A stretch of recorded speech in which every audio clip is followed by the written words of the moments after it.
Hello everyone, good morning. আমি তৃষা, তোমরা দেখছো তৃষা ব্লগ।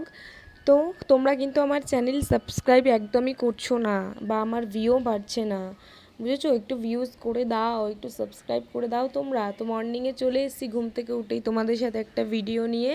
আর এখন ভয়েস ওভার দিচ্ছি 5 তারিখে, 4 তারিখের ভিডিও এটা। তো সকালবেলা গ্রিন টি আর বিস্কুট নিয়ে বসে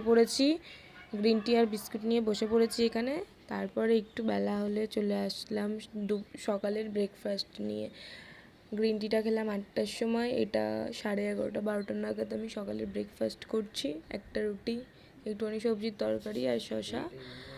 তো এবারে হচ্ছে রান্নাবান্নায় চলে আসলাম সকালের ব্রেকফাস্ট করার পর। সমস্ত কিছু কাজবাজ এখানে করছি, রান্না বান্না। কাকিমালা রয়েছে যেহেতু, সবাই এখানে বাঁধাকপি হচ্ছে মাছের মাথা দিয়ে, আর ভাত ডাল এগুলো আগেই হয়ে গেছে। তো এখানে সমস্ত কাজ পড়ে রয়েছে, জানি যে ভেতরে ভাত ডাল সব রেডি করে রেখে দিয়েছি। এখানে মাছের মাথা দিয়ে বাঁধাকপিটা হয়ে গেছে, দেখো কত সুন্দর দেখতে লাগছে। এটা না খেতে খুব ভালো লাগে, বাট আলু বাদ দিয়ে শুধু বাঁধাকপি দিয়ে একটা রুটি খেয়েছি দুপুরবেলা, কারণ ডায়েটে রয়েছে যেহেতু এখন। আর এখানে সমস্ত কিছু কাজ বাজ গুছিয়ে তারপর চলে আসলাম। আর দেখো বাইরের ওয়েদার, আজকে রোদ উঠেছে, কি ভালো লাগছে না বলো? এত সুন্দর একটা ওয়েদার। আর রোদ উঠলে বেশ একটু বেশিই ভালো লাগে, কারণ কি পুরো বেশ ফাঁকা ফাঁকা ফাঁকা সব কিছু লাগে। আর এতদিন বৃষ্টি হতে হতে হতে হতে না পুরো কাদা কাদা চারিদিকে, আর চারিদিকটা সবুজ। এখানে ভাই বোন শ্বশুরা গল্প করছে বসে বসে। তো তারপরে এখানে আমিও বসে একটু আড্ডা দিচ্ছিলাম ওদের সাথে। তারপর স্নান করে চলে আসলাম, লাঞ্চ ফাঞ্চ করে নিয়েছিলাম, সেটার ভিডিও নেওয়া হয়নি। তারপর রেডি শেডি হয়ে বেরালাম ভাইয়ের জন্য একটা গিফট কেনার জন্য। গিফটটা অ্যাকচুয়ালি আমার দিদি করেছে, গিফটটা দিদি আর জিজু মিলে ভাইকে সাইকেল দেবে। তো ওই কারণে ভাইয়ের জন্য এই যে দোকানে চলে এসেছি সাইকেলটা নিতে। তো দেখো এই যে ফার্স্টে এই যে দুটো সবুজ সাইকেল দেখছো, এর মধ্যে একটা যে ফার্স্ট এটা ভাই যেটা ধরছে এটাই আমরা কনফার্ম করেছি।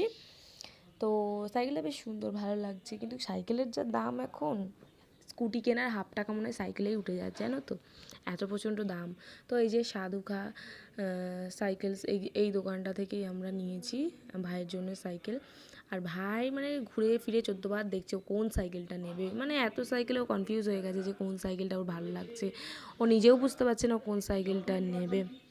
তো ঘুরে ফিরে তারপর এই সাইকেলটাতেই আমরা এসেছি, এটাই নেওয়া হয়েছে।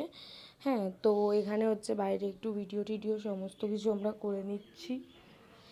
তো তারপরে এই যে বিল করব বলে এসে বসে আছি। তো ভাই একটু জিজু ফোন করেছে, ভাই একটু জিজুর সাথে কথা বলে নিচ্ছে, ওখানে আমরা বসে সবাই মিলে রয়েছি।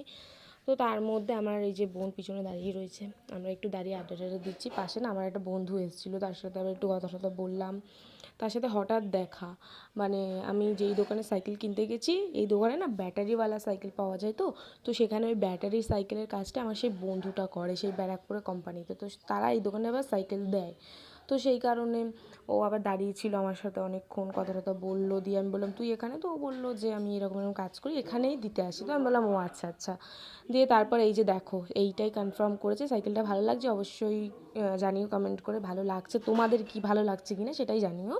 তো আমাদের তো বেশ ভালোই লেগেছে, ওটা কনফার্ম করে নিলাম। দিয়ে ভাই বেরিয়ে গেল সাইকেলটা নিয়ে, ও বদ্দা ব্রিজ হয়ে সোজা বাড়ি আসবে। আর আমি এখান থেকে বোনকে নিয়ে একটু যাব অরবিন্দ রোডে, যেহেতু ও এখানে থাকে না, ও মদনপুরে থাকে, এসছে ঘুরতে। তো এখানে দেখো ও আবার পরের দিন সোমবার, তো ওই কারণে ও উপোস করবে, শিবের পুজো করবে বলে শ্রাবণ মাসে, এই কারণে আগের দিন নিরামিষ খাবে। তো এই কাকুটা ও নিরামিষ আলু কাবলি বিক্রি করে, তো ওখান দিয়ে নিলাম, একটু খেয়ে নিলাম। খেয়ে নেওয়ার পর আমরা আসলাম আমাদের ফেরিঘাটে। তো ফেরিঘাটে মজা টজা করার পর অনেক ফটো টটো তুললাম, তোলার পর তারপরে বাড়ি আসলাম। এসে এই যে তারপর ওখান থেকে বাড়ি এসে কিছু কাজবাজ করে আমি চলে গেলাম আমার একটু মেজো দিদাদের বাড়ি, মানে আমার মায়ের মেজো কাকার বাড়িতে। ওখানে একটু আমাদের ছোটোখাটোর মধ্যে একটু বিষয় দরকার ছিল, সবাই মিলে গিয়ে আবার বাড়ি ফিরে চলে এসেছি। তো এখানে ভাই বোন দুজনেই শুয়ে আছে, গল্প টল্প করছে। এবার ডিনারের পালা, এখানে কাকিমা ওদের ডিনারটা সবার গুছিয়ে নিচ্ছে। আর এই যে ভিতরে মা ঘরে যাচ্ছে, কারণ সবাইকে ডেকে ডেকে এবার তুলে আনবে। তো এই যে আমরা এখানে ডিনার ফিনার করে চলে আসলাম। ভালো লাগলে লাইক কমেন্ট শেয়ার।